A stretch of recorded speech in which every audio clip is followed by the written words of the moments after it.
For 8 days in the spring of 1966, the attention of America was drawn to the mountains and valleys of central Pennsylvania.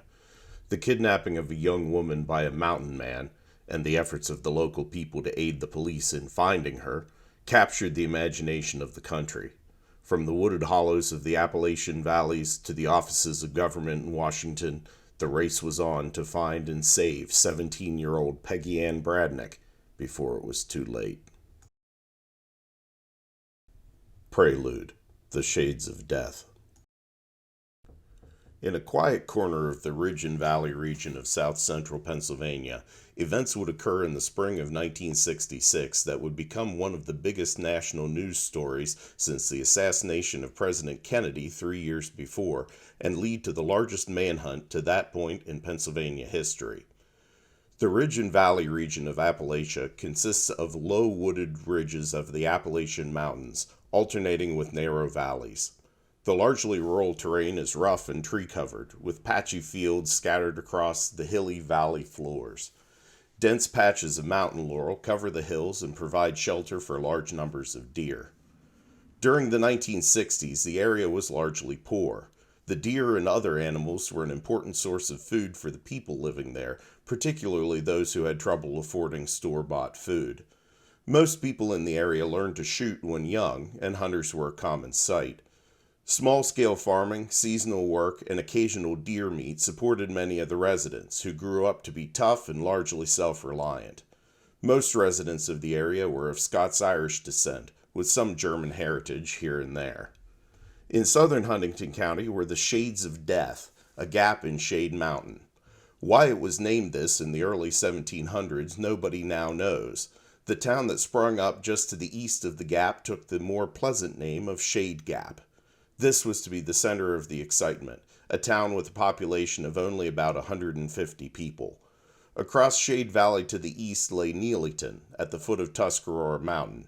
The Pennsylvania Turnpike, a modern highway, passed through a tunnel in the Tuscarora Mountain to the south and ran southwest past Sidney's Knob at the end of another ridge, bypassing the village of Burnt Cabins on its way past the end of Shade Mountain, a feature called Gobbler's Knob.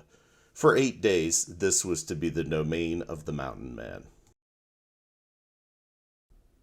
Viola Jacka, Friday, April 10th, 1964. Viola Jacka was a 51-year-old widow who lived alone in the woods between the towns of Orbisonia and Shade Gap. Earlier in the week, she had been frightened a number of times by a feeling of being watched, and on Tuesday night she had heard a crashing noise outside and a thud against the wall of her house. The next morning, the only thing she could see out of place was a bucket overturned in her yard. Friday was different.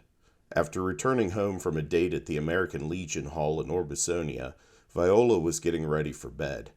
She had changed into her housecoat and was putting her hair into curlers when suddenly a rock crashed through her window. She screamed, and she could hear dogs and a puppy begin to bark and howl in response in the distance. A man's voice from outside the window warned, "Don't scream or I'll shoot you." A gun barrel was shoved through the broken window and started clearing the broken glass from around the frame. As the man holding it stepped towards the light, she saw he was wearing a Halloween mask. The front sight of the gun tangled in the curtains, and the man grimaced as he tried to free it. She could see missing teeth in the right side of his mouth. She screamed again and ran to the phone, but was shaking too badly to dial the operator. Just then, a shot tore through the plaster 6 inches from her head, and the man warned again, "Quit screaming or I'll kill you." She screamed again, fell to her knees, and crawled away across the floor. Another shot shattered a flower pot. When she looked up, she didn't see him at the window anymore. She crawled to the window and pulled the blind so he couldn't see in. She then pulled the cash from her purse and hid it under a sofa pillow. As she looked around the room, she saw the damage and got angry. She remembered that her son had left a baseball bat in the closet when he moved out on his own. She got it and a flashlight, peered out the door, and then started around the house with the bat raised above her head. When she got to the broken window, she looked around and suddenly felt something cold on her leg. She almost swung the bat at it until she saw by the light of the flashlight that it was the puppy she had heard outside earlier. As she reached for the puppy, she heard noise from across the abandoned railroad bed. She turned off the flashlight and started towards the house of her nearest neighbors, the Holdens, half a mile away. The man began following her. She could see his shadow in the woods. Once again he yelled at her, "Stop or I'll shoot you." In response, she shouted out as if calling to her brother, "There he is, on top of the railroad. Shoot him, Ira," and started to run. She ran, falling and stumbling through the woods, and burst into her neighbor's house. After she caught her breath, she was able to explain to the neighbors what had happened. The Holden's son-in-law grabbed a hunting rifle and loaded it, watching out the window while Mrs. Holden helped clean up Viola's cuts from her run through the woods. They waited 15 minutes, watching for movement outside, and then got into the car and drove to Viola's house. The son-in-law waited in the car with the rifle, watching as Viola and Mrs. Holden went into the house. Viola grabbed her glasses, which had been left behind. When she tried to use the phone to call for help, her hands were still shaking too badly to dial, and the two women agreed to go into town to call. On the way out of the house, she grabbed the money she had hidden on the couch. The three drove into Orbisonia to Viola's boyfriend's house. He called her son-in-law, who came over. When he had heard her story, he called the Pennsylvania State Police. The group returned to Viola's house with the state trooper and the backup he had requested, and the police searched the property. The man was gone. He had left no fingerprints, only a .22 caliber shell casing. The bullets fired into the house were not found. The only information the police were able to get was that this was a man with no noticeable accent, who was 5'8" or 9 inches tall, at least 30 years old, and an excellent woodsman who knew the area well. Ruth Arnold, June 1st, 1964. Ruth Arnold, a 49-year-old woman living alone near Shade Gap, finished painting a room in her house and went outside at 11:15 p.m. to get a can from the trash to put the brush in. She heard a noise near her and, thinking it was a rabbit, turned the flashlight to where the noise came from. Instead of a rabbit, she saw a pair of boots. As she moved the flashlight up, she saw it was a man wearing a khaki raincoat and a dark stocking mask. The eyes showing through the mask were a startling blue, and he was holding a rifle. Ruth screamed, turned, and ran. The man grabbed her from behind, saying, "Don't scream, I won't hurt you." She struggled and broke free, and he struck her over the head with the barrel of the rifle. She fell, barely holding on to consciousness. Again he said, "Don't scream, I'm not going to hurt you." She screamed again, got up, and ran. He swung the rifle at her again, hitting her in the shoulder and the back this time. She fell, rolling onto her back to protect herself, and he told her again, "Shut up, don't scream." She screamed again and saw a neighbor's light come on. She rolled over, screaming now to get the attention of the neighbors, and ran for the road, trying to shield the back of her head with the flashlight. He grabbed her arm, but she broke away, still screaming as more lights came on. She made it across the road and pounded on the door of her employer, Mr. Swan. He let her in, and his wife saw to her injuries as he called the police. The bleeding from the head injury wouldn't stop, so Mr. Swan went a few doors down to get a nurse who lived nearby. The nurse decided she needed to go to the hospital in Huntington, 30 miles away. Ruth spoke to the arriving state trooper briefly, and Mr. Swan and the nurse drove her to the hospital. It took several stitches to close her head injury. Footprints from boots were found, but no other evidence. It was assumed that the attacker was the same as the previous incident involving Viola Jacka.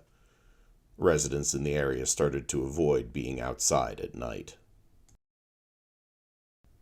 Martha Yohn, July 1st, 1964. Martha Yohn was a 19-year-old mother living near Neelyton. On Wednesday, July 1st, she dropped her husband Charles off in Neelyton to spend time with friends and took her 13-month-old son Craig with her to visit her sister. They spoke of the attacks, and Martha was careful to leave around 7:30 p.m. while it was still light out. She placed Craig on the front seat next to her and gave him his bottle before starting home. After coming over a rise, she had to slow suddenly, reaching over to steady Craig as she did so.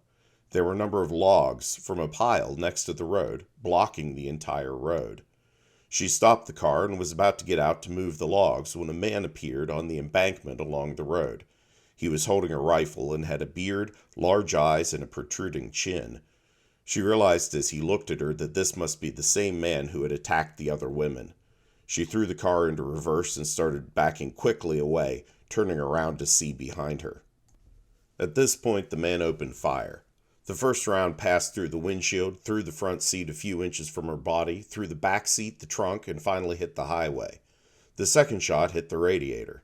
The third passed through the hood, the glove compartment, and into the glass bottle of milk that Craig was holding, causing it to shatter and flinging milk and glass through the car. The fourth shot hit the radiator, and the fifth hit a spark plug wire, almost causing the car to stall. Another hit the radiator, dumping what little coolant remained. Another hit the battery, causing it to shatter. Another hit the front bumper and ricocheted under the car. All this time, Martha was reversing, trying to make it over the top of the rise so she would be out of sight. She kept driving it in reverse even after clearing the hill, afraid that if she stopped, the car would die completely. Craig was crying, rubbing the splinters of glass embedded in his face. She finally made it to her sister's house as the car's engine shuddered to a stop. Her husband and his friend heard shots, which were nothing unusual in the area. What caught their attention was how many shots were being fired. They counted 8 and decided they should go investigate. "No one around here can be that bad a shot," one joked. They drove south along the road and came on the logs lying on the road. Stopping to clear them away, one found a .30 caliber casing and realized this was where the shooting had come from. Charles decided to just have his friends drop him off at his sister-in-law's house nearby so he could ride home with his wife. When they arrived, however, the shattered car was in front of the house, still partially on the road. Running inside, he found his wife sobbing and his son covered in blood. When his wife told him what had happened, he told her, "I'll get him." His friends, who had caught up with him at this point, promised to help. They called the local doctor and the state police, and then Charles borrowed a rifle and headed out with his friends and brother-in-law to search along the road, all of them armed. Trooper Migatulski, who had responded to the attack on Ruth Arnold, arrived and joined the search party, calling for backup. By 9 p.m., more than 40 men were searching in the deepening dark. Trooper Migatulski was taken off regular duty to focus on the attacks. 2 suspects were questioned and submitted to polygraph tests, but were released. The locals began to refer to the attacker as the Mountain Man. Christine Devinney, August 29, 1964. Christine Devinney was a 21-year-old mother of 2 young children living near Shade Gap with her husband Charles. On Saturday, August 29, 1964, the couple were eating supper when they got a call that Charles's mother was ill. Charles reminded Christine to bring the children in before dark and keep the house locked. He loaded a rifle for her and put it in the pantry before leaving. Around 10:50 p.m., after the children were in bed, she heard a car outside. A flash of lightning showed a 1956 Chevrolet parked along the road. She didn't recognize it and started to get frightened. A moment later, there was a knock at the back door. She asked, "Who is it?" but got no response. She grabbed for the gun as the Mountain Man kicked the back door and spun around with it as he kicked the door in on his second try. Standing in the doorway was a man wearing an orange and pink rubber Halloween mask, green raincoat, and boots. He pointed a rifle at her. "Put down the gun or I'll shoot you," he yelled, but she was already raising it. His bullet smashed through the rifle stock in her hands, entered her right hand at the knuckles, and passed out through her wrist, causing her to drop the rifle. Her children in the bedroom started to cry. "I told you to drop the gun. Why didn't you do what I said?" he asked as she dropped into a chair, and he then used a towel from the sink to wrap her hand. "I want you, and a little wound like that isn't going to stop me." He took her to the bedroom, but the crying of the children and her inability to keep them quiet made him change his mind, and he led her out the back door and through the rain to a cornfield. She pleaded with him, "I'm not the one you want. What did I ever do to you?" He replied, "You've been wicked, and I'm going to make you pay for your sins." Her hand had started bleeding even more, and he made her take off her pants and used her underwear and a stick to make a tourniquet. He then assaulted her in the storm, muttering passages from the Bible.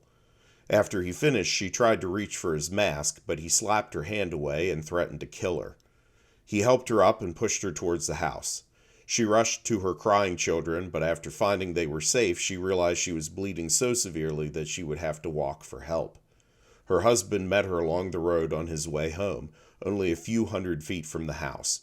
He helped her into the car, went to the house to get the children and a rifle, and drove her to the medical center and called the police. He helped answer what questions he could as police investigated the latest horror. The .30 caliber bullet recovered from the kitchen wall was unidentifiable, and only the blood Christine left behind showed where he had taken her.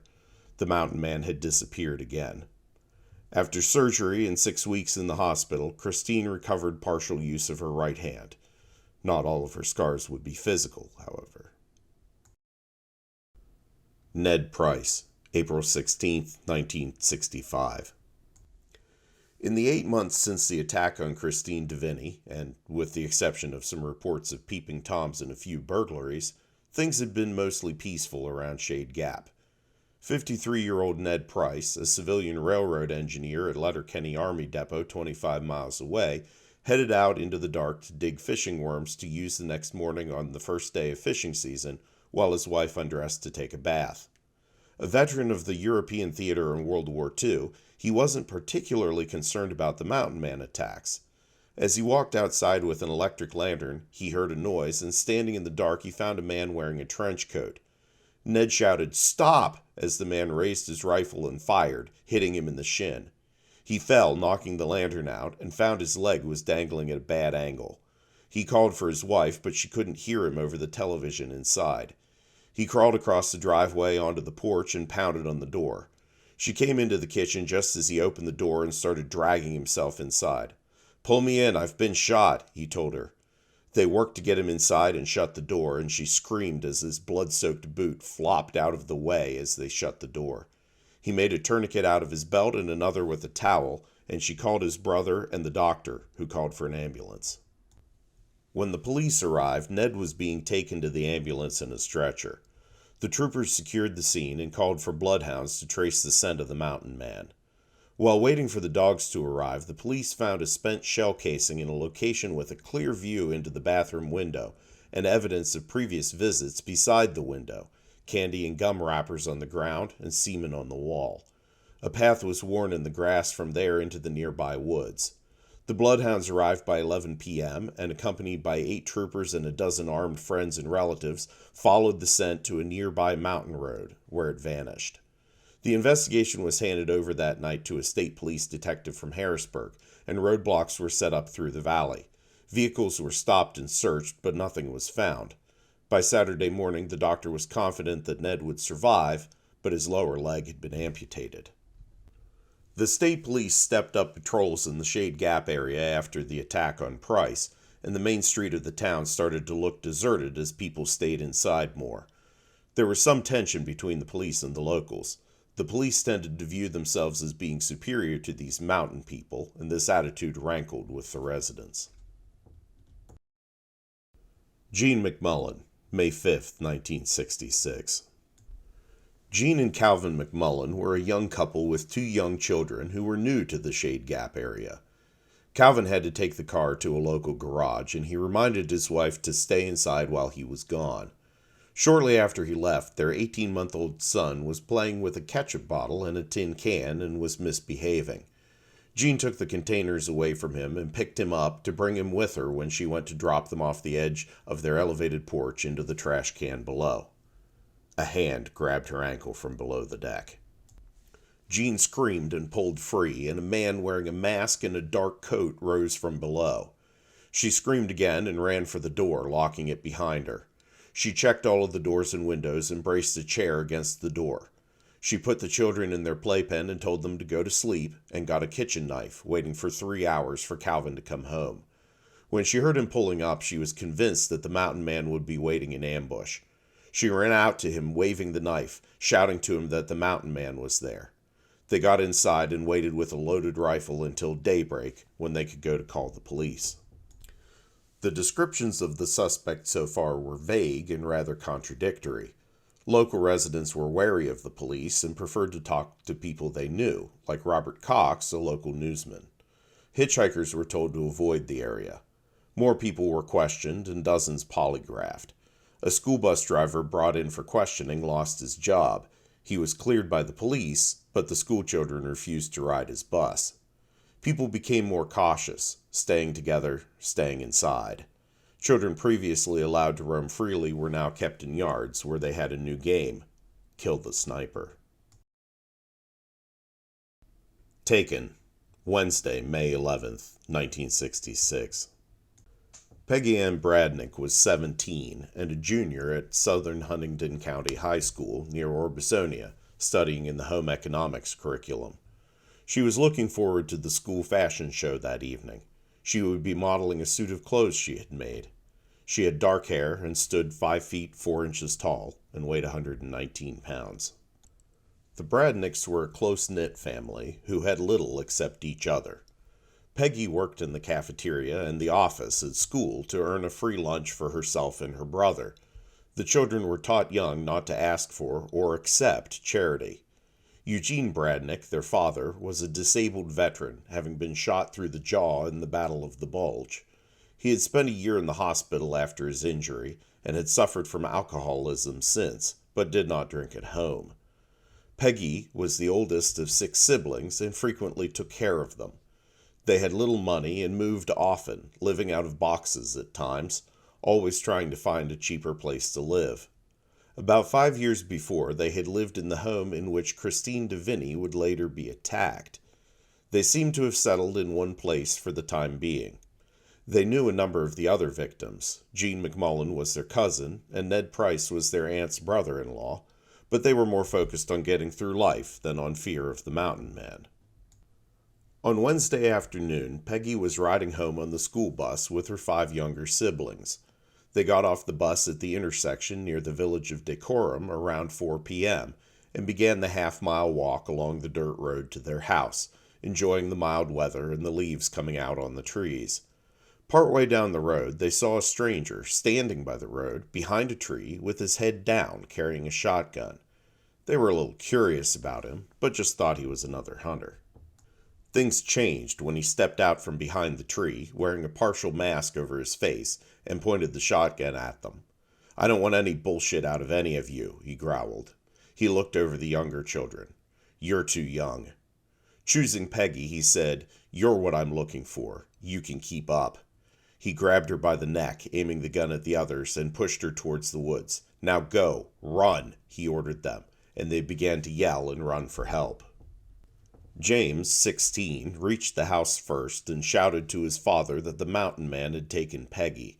His father grabbed the shotgun from the kitchen and ordered the other children into the house. He and James jumped into the car and took off towards where Peggy's school papers still lay on the ground. The two jumped out of the car and headed in the direction Peggy had been taken, making it about half a mile before realizing their quarry must be too far ahead and turning back to call the police. They went to a neighbor's house to make the call, and James was put on the phone to the troopers to give what details he could. Gray clothing, gray coat, high boots, an orange hat, a partial face mask which revealed his bad teeth, and dark motorcycle goggles. It was only after speaking to the police on the phone that Peggy's father realized that the shotgun he was still holding wasn't loaded. Eugene called his wife's employer, who said he would bring her home right away. The man whose phone they were using made some calls to find local men to help in the search. Armed men began streaming to the scene, wearing hunting clothes and ready to head into the woods. One of the first to arrive was Ned Price on his prosthetic leg. Charles Yohn arrived later. The police arrived at 5, and a trooper took Eugene and 15 armed volunteers into the woods to look for his daughter. Other troopers began arriving. Bloodhounds were called out from Harrisburg. Nearby state police barracks were put on alert, and roadblocks were set up at the top of Tuscarora Mountain on the county line. The police learned of a helicopter in the area being used by the Department of Forests and Waters and contacted the pilot, ordering him to the scene. By 6:30, it was overcast and getting dark, and 40 police officers were on the scene. There was no sign of the mountain man or Peggy, and reporters were starting to arrive, being warned by the police to stay out of the way and not follow the cruisers involved in the search. The search area was 40 square miles of rough and wooded terrain, with roadblocks to the east and west, including on the Pennsylvania Turnpike. Police on duty and off, and volunteers including state foresters, game wardens, constables, and deputy sheriffs from up to 70 miles away poured in. Lieutenant Mitarnowski of the state police arrived to take command around 8 and set up a command post by the Bradnick house. They threw out a picket line of volunteers. Many more had arrived by this point, including teenagers. to prevent the kidnapper from circling back. Citizen searchers found clothes, including a bra, near where Martha Yohn had been attacked 2 years before. The bloodhound was brought out and found the scent and a pair of footprints going up the mountain, but lost the scent again after following the trail in a circle. Volunteers staked out the trail in the dark and waited for day. The state police brought in the FBI shortly after midnight, May 12th, out of fear that the kidnapper would use the turnpike for a getaway. The local agent wasn't available, so one of the first on the scene was Special Agent Terry Anderson, who was called in from further away. When he arrived, he looked around at all of the volunteers in amazement, and then reported to Lieutenant Mitarnowski around 3:30 a.m. It began to rain. By 6 a.m., 100 state police were at breakfast at the new command center at the Shade Gap picnic grounds, close by the newly installed portable radio station, and officers were sent out to patrol the roads with volunteers from the area as guides. By mid-morning, the volunteers had been joined by high school boys and students from nearby Juniata College, let out of class to assist. The police started searching old wells in case Peggy Ann was already dead. Many of the state police at this point had changed into hunting clothes to better navigate in the muddy woods and fields. Around noon, 200 civilians and 65 police lined up along the road where Peggy had been kidnapped and swept in a line in the direction she had been taken. The line soon broke apart, and some of the police, afraid of friendly fire, hung back and stopped the search.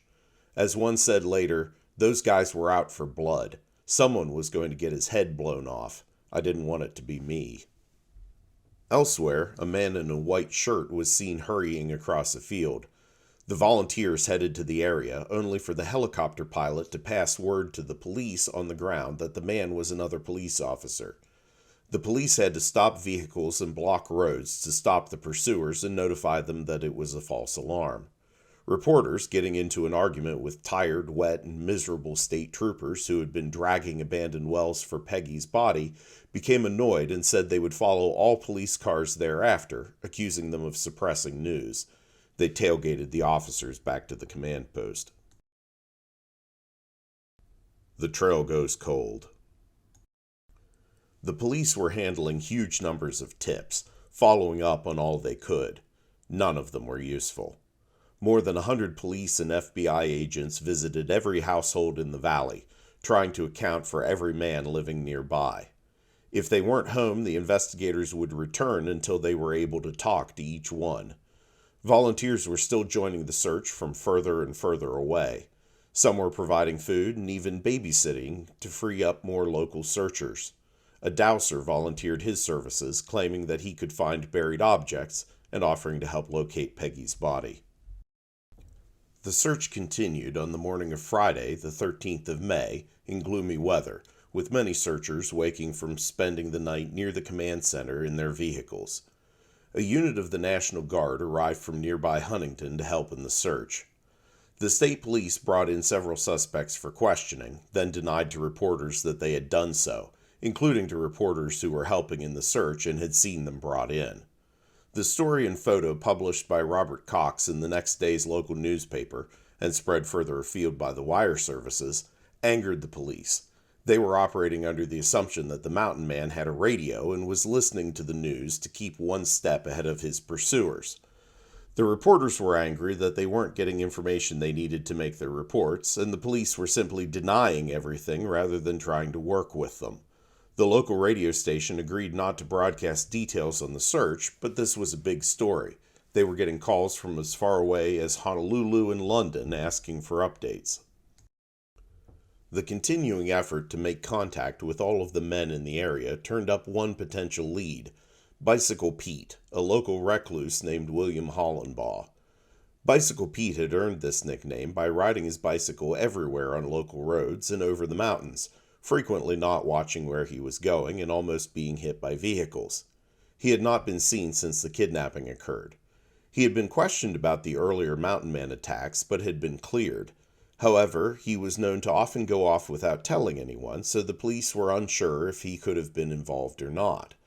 Ned Price, the man who had lost his leg to the mountain man, thought that Hollenbaugh was too small to have been the man who shot him.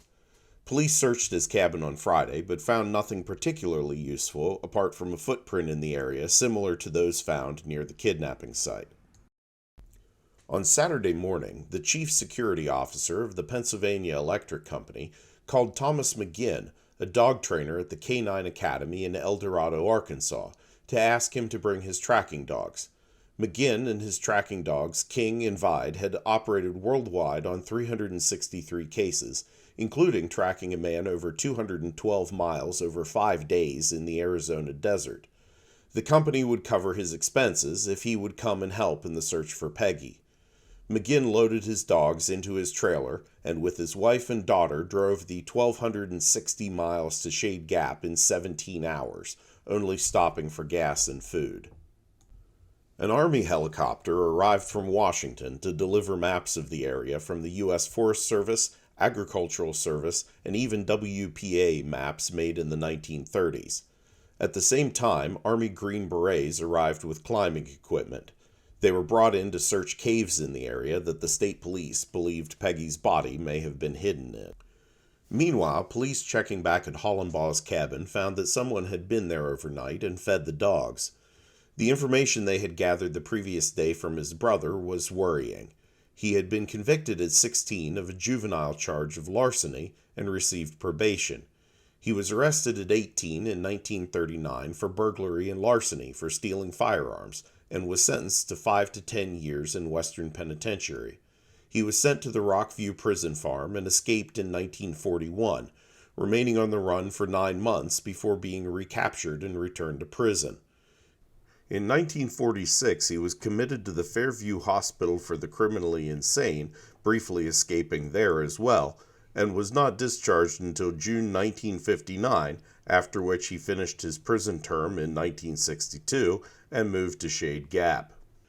He was diagnosed as having dementia praecox and schizophrenic reaction, and his analysis by his psychologist indicated that he committed crimes for prestige and enjoyed attempting to baffle the police. The Bradnick children were shown a lineup of photographs, including Hollenbaugh, but they were unable to make a positive identification. On Sunday, Thomas McGinn arrived with his dogs just before dawn and reported to the command post in Shade Gap. He was met by a police sergeant as he parked outside. "Looks like a war going on here," he said to the sergeant. The sergeant replied, "Believe me, it's nothing short of it. Our biggest hope now is that we get the guy before someone in that mob out there finds him." McGinn was impressed with how rugged the area was and told the sergeant he understood how they would be unable to find someone hiding there. He explained to the lieutenant in the command center that his dogs were cold trackers. They pick up scent from the air, unlike bloodhounds who pick it up from the ground. This enabled them to follow an old trail as long as the subject of the search was still in the area. The first task for McGinn and the dogs was to follow up on a tip from a clairvoyant who had a vision of Peggy's body in the killer's hideout. They primed the dogs with clothing belonging to Peggy and the new chief suspect, William Hollenbaugh.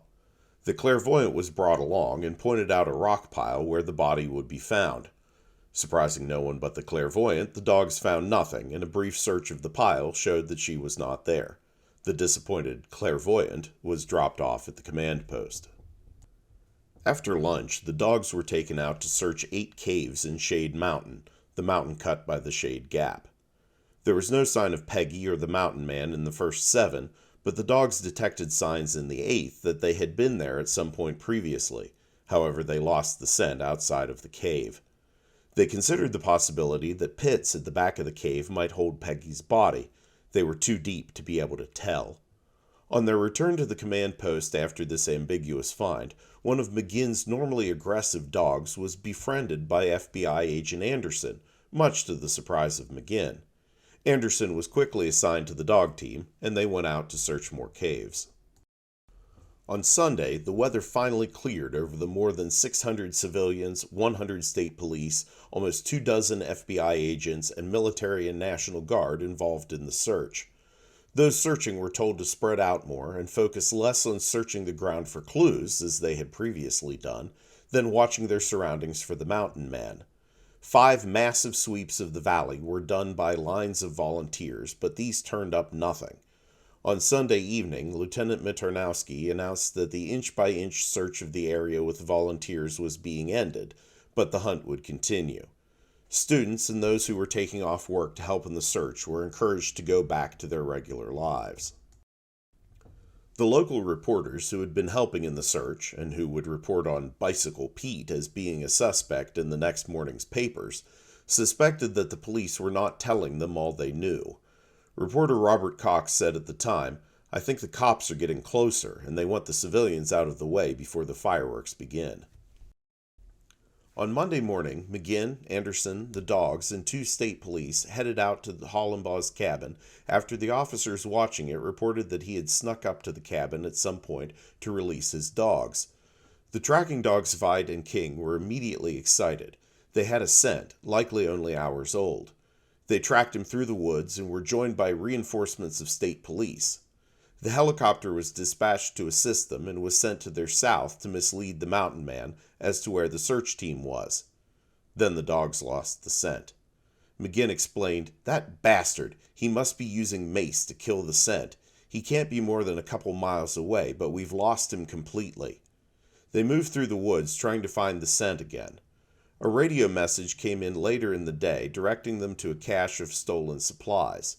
The dogs followed the scent from there, only to lose it again in a small stream.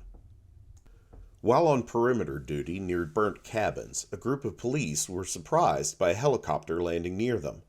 The pilot, who was out checking utility lines on a contract for AT&T, was wondering why there were so many police cars in this very rural area. When they told him, he volunteered his services and ferried a state trooper to the command center, where they were given a radio and became Helicopter 3. Late that night, Agent Anderson headed home for more clothes and a good night's sleep. He was greeted by his wife, his dog, and his 3 children still living at home. After the children went to bed, he filled his wife in on what he knew about their main suspect, Hollenbaugh. If Hollenbaugh was the mountain man, he was dangerous. He also spoke of his experience with the search. "God, you have to see these people to realize what they've gone through. They sure have what it takes. The guy who had his leg shot off, Price, he's on the job as much as anyone else. The husbands of the other victims are too, and the rest of the people in the valley are as determined to rid themselves of this guy as any of the victims. I only hope we can get to him before they do, or there won't be enough left to shovel up." I'm sorry I ever laughed at the first stories I heard coming out of the area. These people are first class. There isn't anything you ask that isn't done immediately, regardless of what it is. They don't have much. Actually, it's a depressed area, but what they have is yours for the asking, and they apologize for not having more to give. We ask for volunteers, and hundreds respond. No one wants anything. They all just want to help. It's a good feeling just to meet people like that. After a night sleeping in his own bed, he had breakfast with his wife, promised her he'd be careful, and kissed his sleeping children before driving back to Shade Gap. The cold case turns hot. At 6 a.m. on Tuesday, the FBI agent and state police captain staking out Hollenbaugh's cabin for the past 12 hours got out of the police cruiser to stretch and saw movement at the cabin. It was one of Hollenbaugh's dogs running around outside of his pen. They scanned the area for Hollenbaugh and checked the cabin, but he and the other dogs weren't visible. When they were relieved an hour later, they brought the dog back to the command post. Agent Anderson, who had just arrived, thought this was an important lead. McGinn said they would be able to backtrack Hollenbaugh's dog. The search team headed out, composed of McGinn with Vide and King, another handler with a dog, a state trooper, and Agent Anderson carrying the radio. The dogs led them up a steep hill west of the cabin, and McGinn told the others that the dogs were now tracking Hollenbaugh's scent. The searchers soon saw another of Hollenbaugh's dogs about 3 miles west of the cabin. They were moving in slowly around the dog when McGinn saw a shotgun barrel emerging from the bushes, pointed at the law enforcement agents. He shouted a warning and gave Veit the attack signal. Hollenbaugh stood from behind the bush and Veit attacked him. They both fell, the shotgun firing into the air as the man was struck by the dog. A second later, another shot rang out and the dog tumbled down the hill, dying. Anderson was raising his handgun when Hollenbaugh fired at him, striking him in the chest. McGinn gave King the order to attack as the suspect turned to fire at McGinn, but the shot struck the attacking King in midair instead. The search party took cover and returned fire as best they could. McGinn moved to Anderson, who died in his arms. Cutting the radio straps from his body, they called for help. The backup, when it arrived, secured the scene, and a group of 14 heavily armed men followed the uninjured search dog along 2 sets of footprints until the dog lost the scent in a stream and the group returned to the cabin. That afternoon, a state trooper saw Hollenbaugh and Peggy crossing a road headed south in the distance. This confirmed what the dogs and the 2 sets of footprints had indicated earlier in the day. She was still alive. Peggy's story. During her abduction on Wednesday, Peggy remembered the mountain man pointing the gun at the group of her siblings and asking, "Which of you little sons of bitches is going to give me any trouble?" She realized early on in her ordeal that the key to staying alive with her captor would be to keep her mouth shut and give him as little trouble as possible. Knowing what the mountain man was capable of, she did not want to give him any reason to do to her what he had done to others. They were stopped at the top of a ridge when she heard her father calling for her.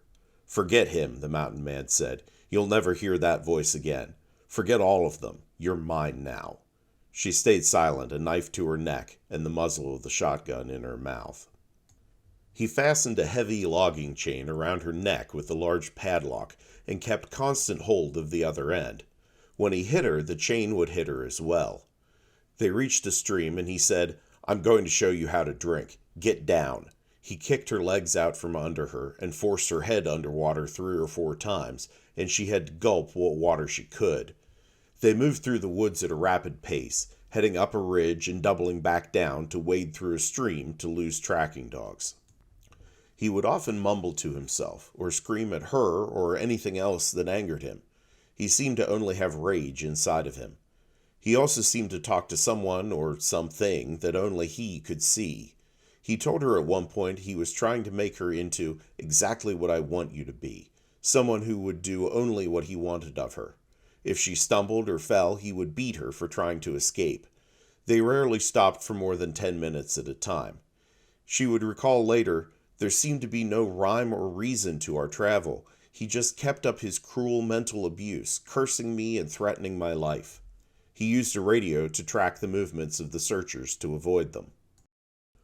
On Friday, the time started to blur together, but Peggy knew they had not left the area. He kept going to places where he could look at the turnpike, calling it his golden egg. He was planning to stop a car on it, kidnap or kill the driver, and take her in the car to Mifflintown. She knew the road didn't go there, but didn't dare reply. He demanded to know if she knew how to drive, threatening to kill her otherwise. She had little experience controlling a car, and none on hard roads or at high speeds, but she knew she had to say that she knew how. He seemed angry that such a search was being made for her. He was waiting for things to die down so he could go to the turnpike. They passed close to the park in Shade Gap, so he could see the headquarters of the search, and weren't seen. On Friday night, they stopped at a cave on top of Sidney's Knob, where he retrieved a rusty can of peas. He hacked the can open with his rusty hunting knife, scooped up 3 peas, and shoved the knife in her mouth, gagging her with the point. "Eat, bitch. I don't want you to starve." This would be the only food he would give her. She was exhausted, but through her exhaustion she seemed to hear a voice telling her she would be all right. She realized early on that there really could never be communication with him. He was too far gone. She could pick up some information from his rantings. He told her of some of his crimes and that he had been watching her for a long time, but most of his words to her were abuse and threats. His mood swung erratically, and he seemed to have different personalities. She began to think of him as being possessed. She credited her survival to treating him as though he were a violent drunk, like her father could be sometimes. On Saturday, he took a wire out of his mouth that had pieces of wood attached to each end that had been placed in his cheeks to make his face look more full. She only knew who he was then, the bicycle man. He stripped off his outer layer of pants and jacket and made her put them on over her red corduroy dress so that she would be harder to see, and would also look enough like him that he could use her as a decoy. Her shoes, which had been repaired previously at home by her father, were coming apart, and he gave her a pair of boots to put over them. That evening he took her back towards his house, avoiding some 600 men searching for him throughout the area. Somehow they managed to elude the surveillance on his house to turn his dogs loose. One followed them. By this point he trusted her enough not to try to escape that he allowed her to walk by herself without him holding on to her, but she was still chained, and he hit her repeatedly when she walked too slowly. She worried that she would never be found. At times they passed quite close to searchers. One night he forced her through a neck-deep creek almost within reach of a man lighting a cigarette on the bank. She also worried about her family because of the threats he made. She found herself forced to choose if she would hate him, but decided that such hatred would harm her more than it would him. Through all of this, the voice was becoming stronger, telling her that she was doing well and would be all right. On Monday, they watched a house for a while, and when the owners left, he broke in. He seemed to know his way around inside. He stole some food, including some apples, and a .32 caliber semi-automatic pistol, which excited him greatly. He tried to give an apple to Peggy, but she was so troubled by the fact that it was stolen that she couldn't eat it. She refused to be complicit in his crimes. The only other food she managed to get during their travels was a birch twig. He tore it out of her mouth when he saw it, but she managed to strip the bark off and chew that for a while. They stopped at one point to hide one of his handguns in one of his caches, which he made her bury. Early on Tuesday, he found a cluster of pine trees to hide in and chained her. She had trouble sleeping, worrying about having gone into the house during the burglary. It was no longer easy to tell how long she had slept. They would only stop for a few minutes at a time and slept even less than that, but this rest may have been a little longer. However, she was awakened by the barking of the dog following them and Agent Anderson calling to it. Hollenbaugh leapt up right out of a sound sleep and opened fire. She saw Anderson and the dogs shot at close range and heard the return gunfire tearing through the brush. When they escaped, he celebrated killing a man, dancing and stomping around her while shouting. When she didn't join in, he called her ungrateful for his saving her. For this and the loss of the padlock on the chain, he gave her the worst beating of her captivity. By this point, she barely felt it. Somewhere he found a dog chain to fasten around her wrist to control her. They wound their way through search parties, headed south, and were seen crossing a road by an officer in the distance. After the shooting, they moved almost constantly, and he beat her whenever she got out of breath and slowed down. His personalities became more distinct and changed more quickly. Late that night, they paused at a small sawmill, vapor rising from the sawdust piles. She saw a man made of mist on top of the pile with his arms outstretched, wearing a robe. He had long hair and a beard, but he seemed not to have a face. She heard the voice that had been comforting her for days once again, but this time coming from him. "You'll be all right. You've been faithful. You've done well. Soon you'll be fine." Hollenbaugh didn't see or hear the man. The circle closes. With the death of Anderson, sightings of Peggy still alive, and confirmation that Hollenbaugh was indeed the mountain man on Tuesday, the search was kicked into high gear. Local state police barracks called in all off-duty officers, sending an additional 250 men. The FBI mobilized 140 agents, most wearing bulletproof vests and carrying Thompson submachine guns. Anderson was only the 20th FBI agent to be killed in the line of duty. The Pennsylvania National Guard was mobilized. Off-duty police were called in from up to 150 miles away. Civilians with CB radios were called in to help. By noon, there were 500 state police in the area, and Salvation Army mobile units were arriving to feed everyone. Every fire company in 100 miles sent in fire trucks for their lighting systems. An emergency airfield was set up for search planes and helicopters. Fuel trucks for aircraft arrived, as well as others to fuel the vehicles and 65 generators brought in to produce light for the night ahead. Letterkenny Army Depot supplied hundreds of walkie-talkies for the searchers to communicate. Hundreds of civilian volunteers arrived and helped to fill in a 40-mile cordon around the area. The National Guard arrived in the afternoon, adding 260 uniformed soldiers to the men on the scene. Search dogs were brought in from throughout the state. The two nearest hospitals were put on alert in case of more casualties. The southern edge of the perimeter seemed to have been the direction that Hollenbaugh and Peggy had been moving most recently. This 4-mile-long line was covered that evening by hundreds of vehicles of all sorts, less than 75 feet apart, all pointing in the same direction with their engines running and their headlights on. They were occasionally refueled by state highway vehicles. If it wasn't bright enough at any point to read a newspaper, another car was brought in to fill the gap. By 3 a.m., every man on the perimeter was given a copy of Hollenbaugh's picture. One man who was not on duty was Cambria County Deputy Sheriff Francis Sharp. That evening he had passed through the perimeter to stay the night at a friend's cabin near the southern end of the search area. The troopers on watch tried to dissuade him, but he was insistent. They told him to fire shots into the air if he was in trouble. Just after dark, one of Hollenbaugh's dogs appeared at the southern perimeter near Luther Rubeck's farm outside of Burnt Cabins and was caught by police and identified by residents of the area.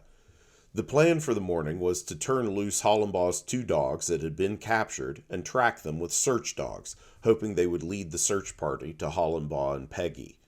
At 6 a.m. Wednesday morning, a convoy of state police, FBI agents, and dog handlers, including Thomas McGinn, started towards the area around the Rubeck farm. McGinn's dog King had been in surgery for nearly 4 hours after taking a shotgun blast to the shoulder and chest at point-blank range, but would survive and be able to track again. In the meantime, he had another dog that had been flown in from Arkansas. The dog handlers primed their dogs with clothing of Hollenbaugh and Peggy, and a group of 40 armed men moved south towards Burnt Cabins, following the scent. At the Rubeck farm, Trooper Grant Mikesell positioned 3 newly arrived National Guardsmen with M1 rifles, sans ammunition as that hadn't yet reached them, and told them to take cover if shooting started. At 6 a.m., Deputy Sheriff Sharp awoke in his friend's cabin after a good night's sleep. He headed outside to go to the bathhouse. As he sat down on the toilet, however, the shower curtain moved. He jumped up and started towards the door, just as a voice ordered him not to run or he would be shot. A .32 caliber round from a pistol hit him in the stomach, and he found himself face to face with William Hollenbaugh, with Peggy standing behind him. They had hidden in the bathhouse of the cabin the night before. "See, I told you not to run. You're going to get me out of here," Hollenbaugh told him, covering him with a pistol.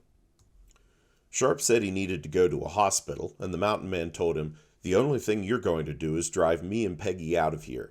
Now get the hell into the cabin and get some clothes on, or I'll kill you." He was taken at gunpoint to the cabin and changed out of his nightclothes, and then taken to his car to drive them out of the area. Hollenbaugh placed Peggy on the floor in the back seat under his feet, holding his shotgun to the back of Sharp's head. Sharp drove the car down the lane to the road across the Little Alwick Creek, where he could see Trooper Mikesell and others watching the road at the Rubeck farm. Sharp got out to open the gate at the end of the lane where it reached Great Cove Road at a sign reading Trail's End, and started shouting to the troopers. The patrol saw Hollenbaugh in the back of the car, and blood on Sharp's shirt. A shotgun emerged from the side window of the car, and Mikesell yelled for everyone to take cover. Both sides opened fire. As they ran for cover, the troopers were amazed at the amount and accuracy of the fire coming at them. Mikesell managed to put a round through the car door, causing Hollenbaugh to dive out the other side, ordering Peggy to come with him. They started running toward the barn. 15-year-old Larry Rubeck was milking in the barn along the creek and saw the firefight begin. He ran across the road to the farmhouse, as did the injured Deputy Sharp. Mrs. Rubeck let Sharp in the front door and called an ambulance at about the time Larry was coming in the back. They locked the doors, and Larry was handed his father's 12-gauge shotgun loaded with slugs. Mrs. Rubeck, Larry's younger brother, and Sharp all retreated upstairs. Mikesell managed to grab the radio and call for help, then reloaded his pistol and grabbed a shotgun from the cruiser. Hollenbaugh led Peggy across the barnyard, her body blocking the trooper's line of fire. She was terrified that the police would mistake her for him because of the clothes he had made her wear, or that he would shoot her himself if he were wounded. A helicopter dropped low overhead. Mikesell circled behind the house and found Hollenbaugh headed right towards him and the turnpike behind him. A voice from the helicopter shouted, "She's on the right, he's on the left. Take him down." He and others fired, and the mountain man turned to run back towards the barn. A second shot from Mikesell dropped him to his knees in the middle of the road. He dropped his gun, but immediately grabbed for it again. Something, possibly the jerk caused by Hollenbaugh's fall, caused the chain to drop from Peggy's wrist, and she made a run for the back door of the Rubeck house. Mikesell circled behind the house once again to try to prevent Hollenbaugh from getting to it, and the Rubeck family inside it. He heard screaming, yelling, and pounding as Peggy reached the back door only yards behind him and hammered on it, begging them to let her in. Those in the house heard her, but were afraid that the mountain man was with her and didn't open the door. She wedged herself as tightly as she could between the locked door and the screen door outside it. As Mikesell cleared the corner of the back porch, he saw Hollenbaugh rising from the ground, staggering towards him with his shotgun. Mikesell braced the pistol in his right hand on the shotgun in his left and fired when Hollenbaugh was less than 18 feet away. His own shot was almost lost in the sound of the shotgun blast fired through the window of the house by Larry Rubeck. Hollenbaugh fell to his knees, still clutching his gun, then dropped face first into the grass of the lawn. The mountain man lay dying on the ground. The police cuffed the body lying in the grass. 2 FBI agents found Peggy, and after convincing her that the mountain man was really dead, took the sobbing girl by the arms and led her to a police cruiser, past the crowd forming around his body. Aftermath. Peggy and Deputy Sharp were loaded into police cars and taken to the Fulton County Medical Center for treatment. William Hollenbaugh was taken by ambulance, handcuffed to the gurney, to the same place, where he was pronounced dead on arrival at 7:45 a.m. The autopsy report done later that morning stated that Trooper Mikesell fired the fatal shot, but some people have always insisted that it was Larry Rubeck. The forensic evidence of the body seems somewhat inconclusive. It is estimated that over 2,000 people participated in the search, law enforcement, military, and civilians. When she arrived at the hospital, Peggy was tested for intimate assault despite her objections that it was unnecessary. She considered this to be more intimately intrusive than anything the mountain man had done to her, and the test confirmed that she had not been assaulted in that way. They gave her something to calm her down, and her parents arrived. Her mother hugged her, and she said to her father, "I'm all right, Dad." "I knew you would be," he replied. He quit drinking after her return. She had trouble falling asleep at first in the hospital, despite getting virtually no sleep during her ordeal, so she talked to the FBI agents sent to guard her. At one point after arriving at the hospital, she saw a hand at her window. For a moment she was terrified. Was he back? Would he get her again? She got the attention of the FBI agent, who informed his partner and snuck over to the window. Throwing it open, he struck the hand hanging onto the sill. The reporter fell from the second-story window into the bushes below and was promptly arrested. The agent turned to her and said, "It wasn't Hollenbaugh. He can't come back to hurt you." It took her about 3 days before the dreamlike feeling around her passed, and she could finally feel that she was safe. At that point, she started feeling the pain from her injuries. She would spend 13 days in the hospital recovering. She was severely dehydrated and had lost 14 pounds. Her face was black and blue, and a number of her teeth were loose. She had a broken nose and bruises all over her body. Much of the skin was worn off the soles of her feet, and they were blistered and badly infected. It was estimated later that she and Hollenbaugh had covered as much as 250 miles over the 8 days she was held captive. The press wanted a statement from her. The written statement read to them by her pastor said, "It would be easy to say that I despise the very memory of him. I don't believe that all the misery, sorrow, and death he caused was entirely his fault. It seemed to me that he was a person everybody had rejected. Apparently nobody ever took an interest in him. He was about as lonely as a human being can get. He was fighting back in the only way he could figure out, trying to capture by force the human companionship he couldn't get any other way. I just happened to be the one he caught." Peggy wrote later, "I believe that, had he abducted some of the older women he accosted, they could not have withstood the physical punishment and mental anguish resulting from being literally dragged through the rugged Shade Gap Mountains for 8 days and constantly abused." Her story had attracted much attention, and so many flowers, stuffed animals, and other things arrived for her that the hospital had trouble dealing with the piles. Soldiers, especially those in Vietnam, sent their medals and other items. They identified with the story of a young person taken from home and put into danger. President and Mrs. Johnson sent her a new outfit.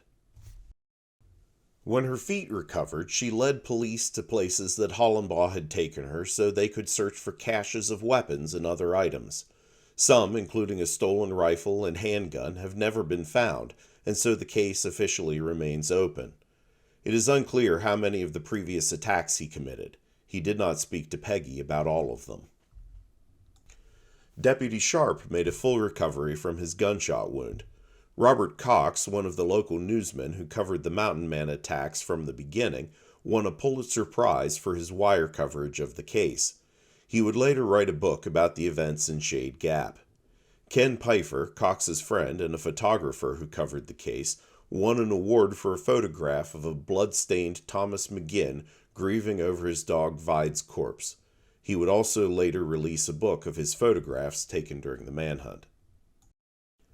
A country musician released a song in 1966 about Peggy's ordeal called 8 Days at Shady Gap. Probably the less that is said about this, the better. A made-for-TV movie about the case, Cry in the Wild, The Taking of Peggy Ann, was released in 1991. It is a very simplified version of the story, made more as entertainment than documentary. Peggy would return to Southern Huntington County High School the next fall, and then attend Empire Beauty School, which gave her a scholarship. She married and moved to Indiana and had a daughter. Her husband died young of cancer, but she remarried and eventually moved back to the area around Shade Gap. She retired in 2008 and now speaks publicly about the ordeal she went through and her life, advocating for better care of the mentally ill. She has also written a book recounting her time with the Mountain Man. She says she never has nightmares, but can't wear clothes or jewelry that are tight around the neck or wrists. She insists that she is not a victim, but a survivor.